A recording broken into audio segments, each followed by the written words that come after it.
Funny how a simple thing like perspective can highly influence one's perspective.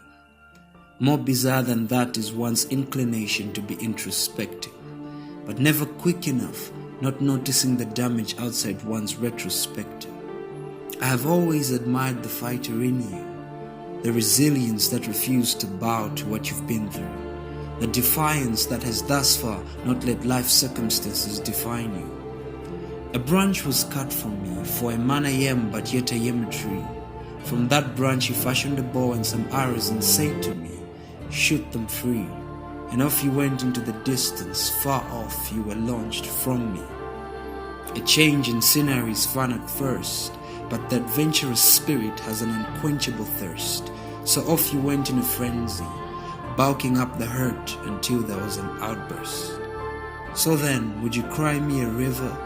For you cried and looked left and right, but felt like I was never really there.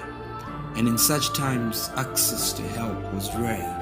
It became apparent to you that life can be sometimes unfair. They say the chains that bind the heart and mind are the worst. To know that you are greatly blessed and yet to feel cursed.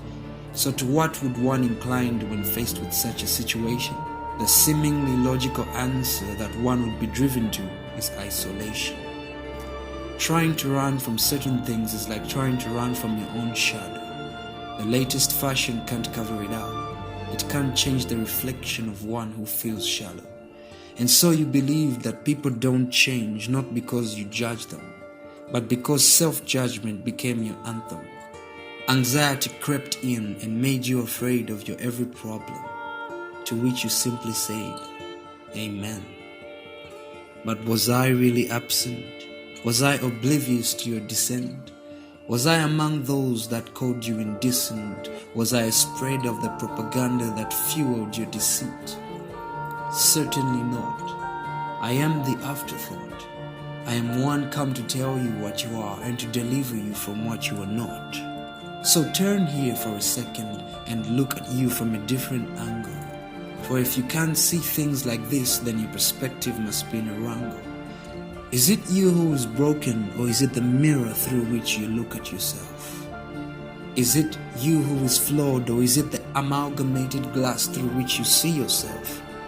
I would find it strange that you believe it if you are the only one who can see it.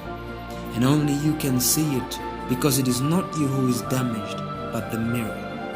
And right now the water is robust, but let it settle.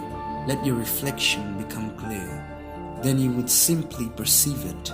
My Bolis is not fractured, simply experienced. She is not corrupted, she is redeemed.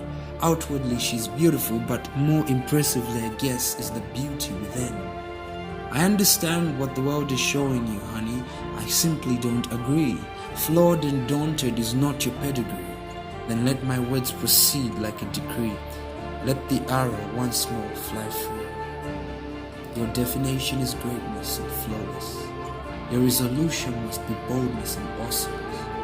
But every time you forget, let my heart serve as an ally. My sweet Bolis, there is safety in my arm, because there you will reside, safely in my arms.